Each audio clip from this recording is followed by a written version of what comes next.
brought to you by Students Alliance Southeast Asia.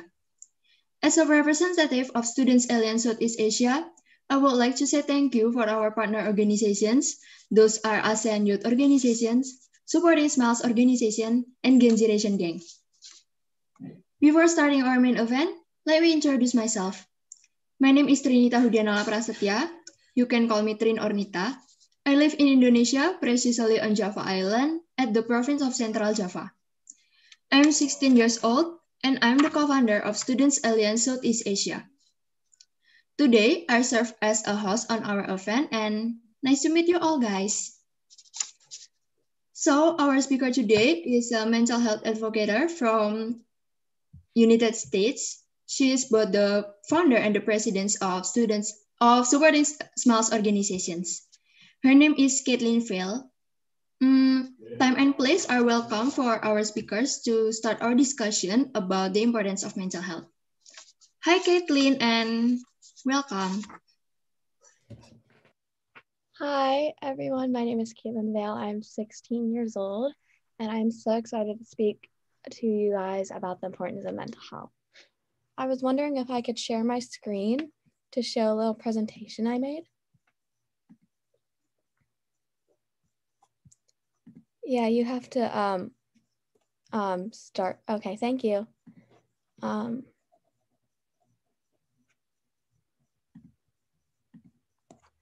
Here you go.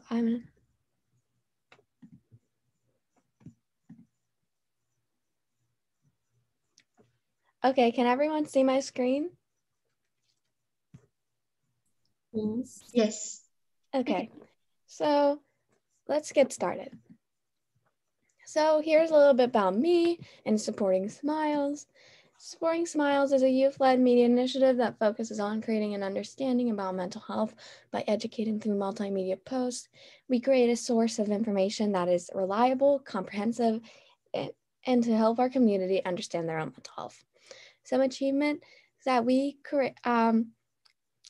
have achieved is that we just turned 1 year old on actually 2 days ago. We have 3,600 followers that over the past year. We have been a guest speaker on different podcasts like What Cause Inspires You, speaking about my story. We started a post series called Psych Learn, where and many more to come, and we started virtual check-ins for our followers and community on Friday. So here's a little bit about me in general. I'm a 16-year-old high school student from Ohio. I'm the founder and president of Supporting Smiles, which has been running for almost 1 year now. Along with being passionate about mental health and advocacy, I am very strong, active in my extracurriculars inside and outside of school. Some of my favorite hobbies are running, baking, and hanging out with friends. So let's get into the actual presentation now. What is mental health? Mental health includes our emotional, psychological, and social well-being.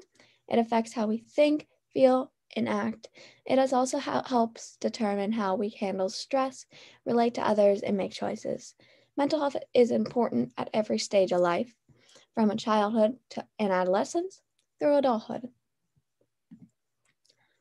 The World Health Organization defines mental health as a state of well-being in which every individual realizes his or her own potential, can cope with the normal stresses of life, and can work productively and fruitfully and contribute to his or her community. So what is the difference between mental health and mental illness? Mental illness is different from mental health. Mental illness includes a range of conditions for which there is a standard criteria used to diagnose them, such as depression, anxiety, and substance use disorders. A mental illness significantly affects how a person thinks, feels, behaves, and interacts with other people.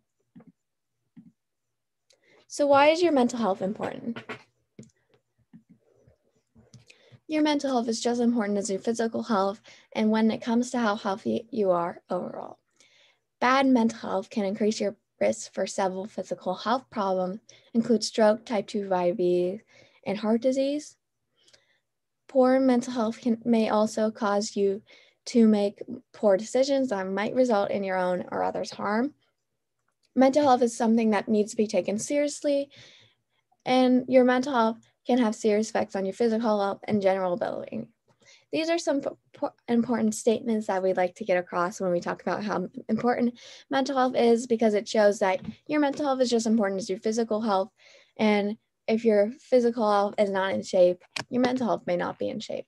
If your mental health is poor, you may not want to take care of your physical health. It all goes in like a loop. Your mental health is valid. Mental health has been scientifically and medically proven to be real. Just because you aren't diagnosed doesn't mean you are faking it or it is invalid. Not everyone has the resources to get a proper diagnosis. Some mental health issues are things you're born with, and others are ones that just develop. Both are completely valid. Mental illness is something treated as a weakness. This is not true. It is just as serious as physical health. I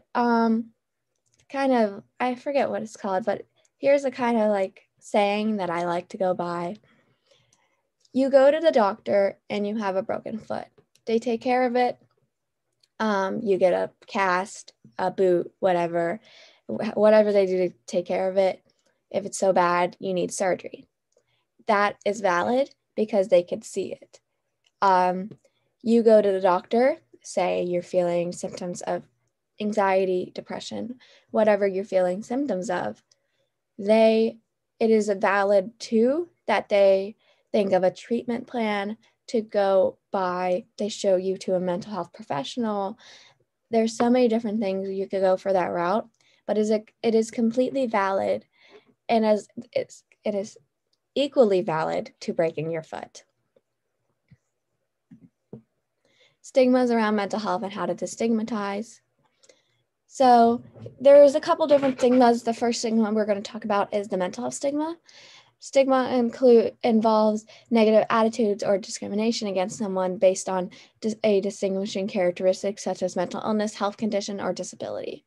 Mental illness has a long history of being stigmatized in society around the globe. Stigma has arisen around fear and a lack of understanding. It has persisted even with great knowledge about the biochemical and genetic natures of different conditions. The representation of mental illness in mass media can add to the stigma. As scientists continue to learn about the causes of mental illness and develop effective treatments, it is hoped that the stigma will decline. Stigma and discrimination can also worsen someone's mental health problems and delay or impede their getting help and treatment in their recovery. So the next stigma we're going to be talking about is the therapy stigma. So a lot of people are, as we're going to talk about, due to the mental health stigma and just different environmental factors, a lot of people think therapy is bad. They're just afraid to try it and think that it's just a bad thing overall, and it's not useful to their recovery and their help and treatment. So therapy is a useful tool that can help people develop coping skills and process emotions and feelings. But for some, the negative stigma that surrounds therapy sessions is a major deterrent to seeking help. Despite a growing awareness of benefits of therapy for people of all backgrounds and situations of life, this negative perception still makes some people hesitant about giving counseling a try. The stigma arises from numerous sources, whether it be a family influence or the environment they're brought up in.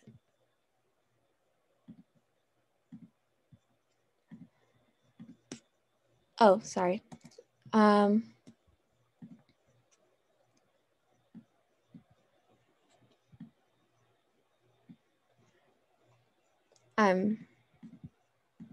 Sorry, I was having a little technical difficulty, but I think I should be good.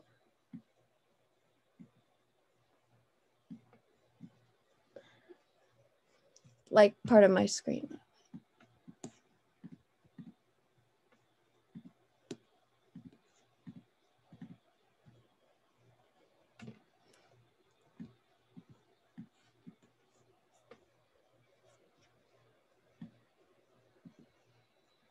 There we go. Sorry about that. So, how to fight the stigma. This is very important if you feel that you want to get help, but you're a little afraid to actually take that step to getting help. First, know the facts. Educate yourself about mental illness, including substance use disorders. Secondly, be aware of your attitudes and behavior.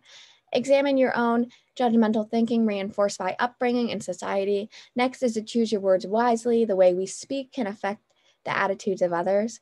Fourth is to educate others, pass on the facts and positive attitudes, challenge myths and stereotypes. Fifth is to focus on the positive. Mental illness, including addictions, are the only part of anyone's larger picture. Number 6 is to treat everyone with dignity and respect, offer support and encouragement. And the last step is to include everyone. It is against the law to deny jobs or services to anyone with these health issues. Hopefully the world will understand the importance of mental health. So now we're going to talk a little bit about coping mechanisms. I think coping mechanisms are so important, especially when dealing with the stigma, dealing with your own mental health problems. So let's talk a little bit about what is coping. Coping means to invest one's conscious effort to solve personal and interpersonal problems in order to try to master, minimize, or tolerate stress and conflict. So there's 2 types of coping mechanism: problem-based coping and emotional-based coping. Problem-based coping, it is helpful when you need to change your situation, perhaps by removing stressful things from your life. For example, if you're in an unhealthy relationship, your anxiety and sadness might be resolved by ending the relationship. Emotionally based coping, it is helpful when you need to take care of your feelings, when you either don't change your situation or your circumstances are out of your control. For example, if you're grieving the loss of a loved one, it will be important to take care of your feelings in a healthy way. So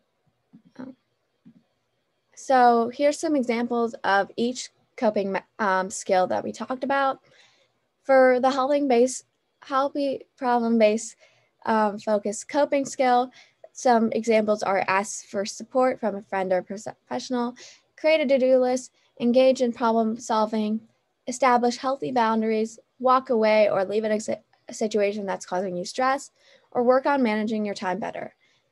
So healthy emotion-focused coping skills are read a book, reframe the way you're thinking about the problem, squeeze a stress ball, smile, spend time in nature, take a bath, take care of your body in a way that makes you feel good, use a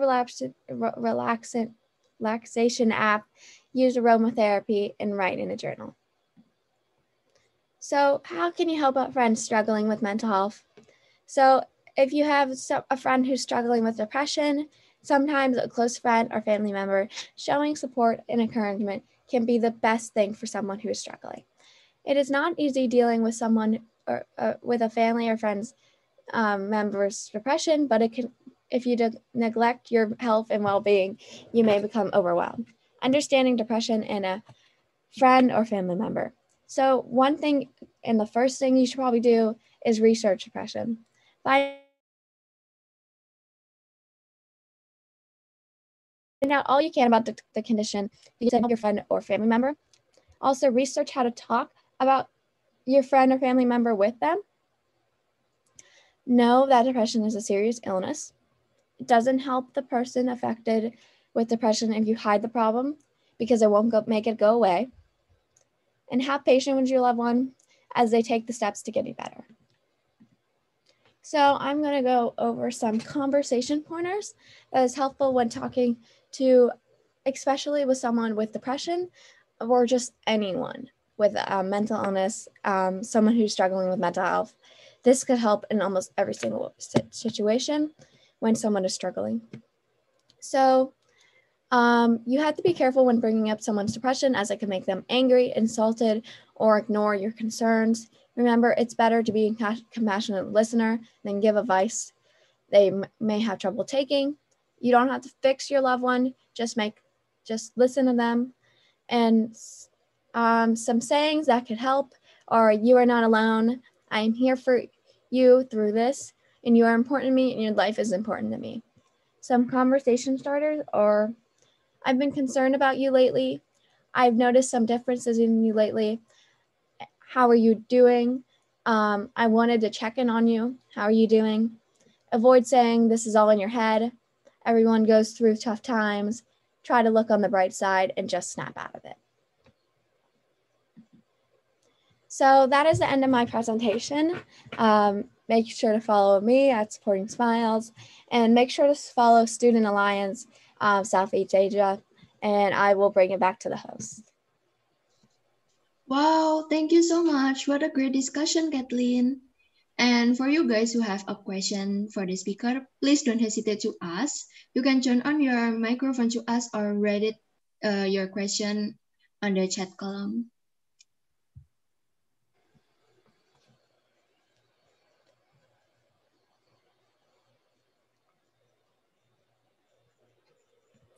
I want to add something.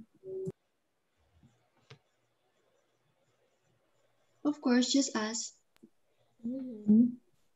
Sometimes is if we talk to our friend, but my best friend and I have not, how to say, we are both is have a problem, and we don't.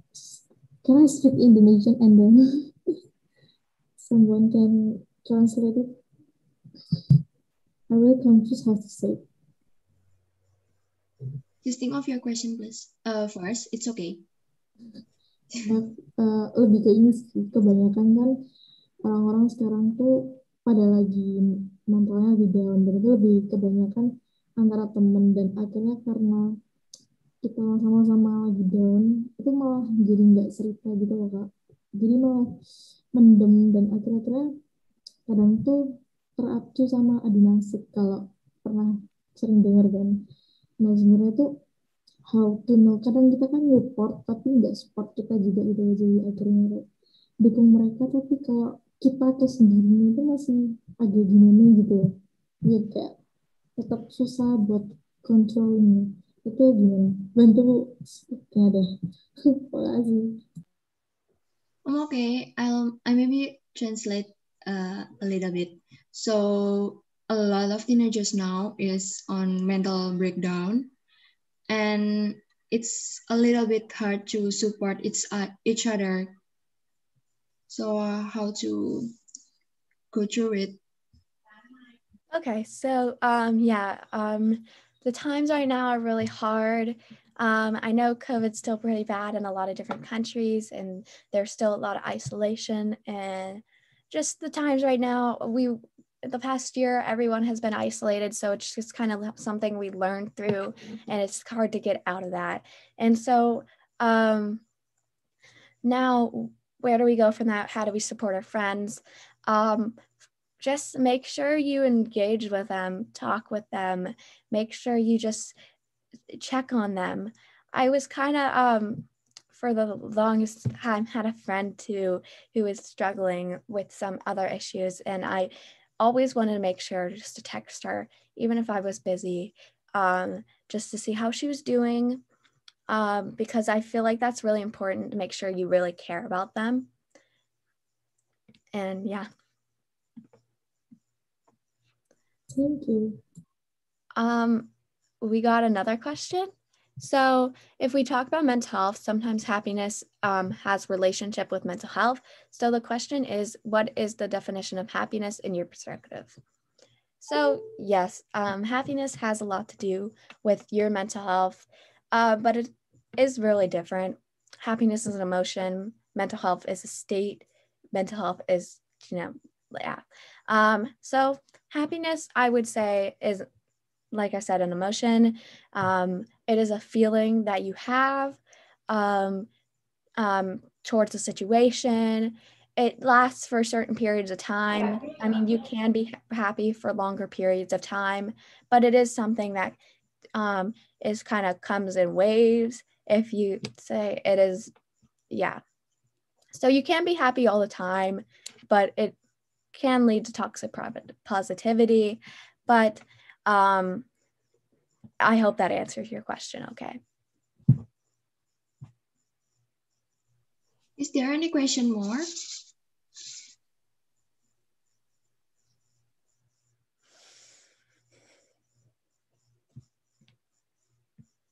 Okay.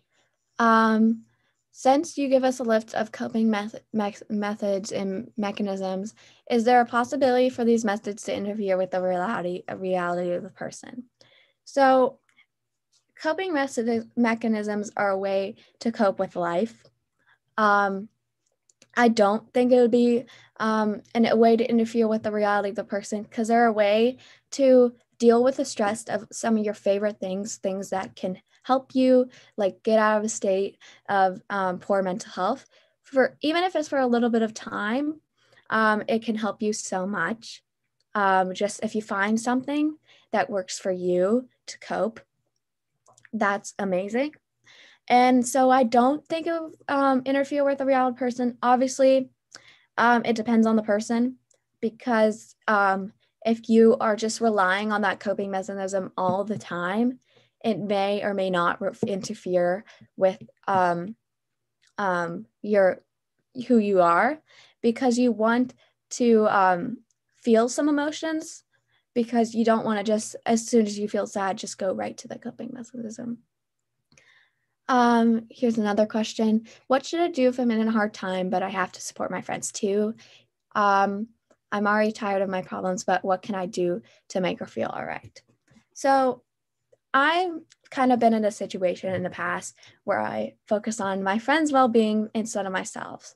So I say take care, even though your friends are very important, take care of yourself first, because if you don't already have enough energy because you're not taking care of yourself, you won't have enough energy to take care of your friends. So I'd say you have to put yourself first in this situation. Take care of yourself. Take care of your mental well-being before you take care of your friends' mental well-being, because it takes a lot to support your friends. And if you're not supporting yourself first, then you might not be able to put enough energy toward your friends.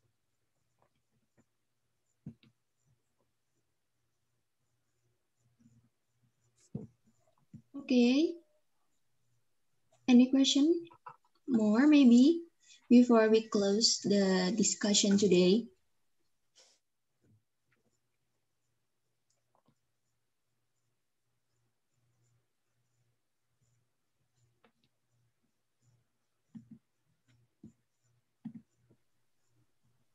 Okay, I think there's no question more. And thank you for joining us today on our online talk about importance of mental health. Also, big thanks for Kaitlyn as our speaker today. Hopefully, the knowledge we get can be useful in our daily life. Goodbye and see you next time all. Thank you for having me. Thank you, Kaitlyn.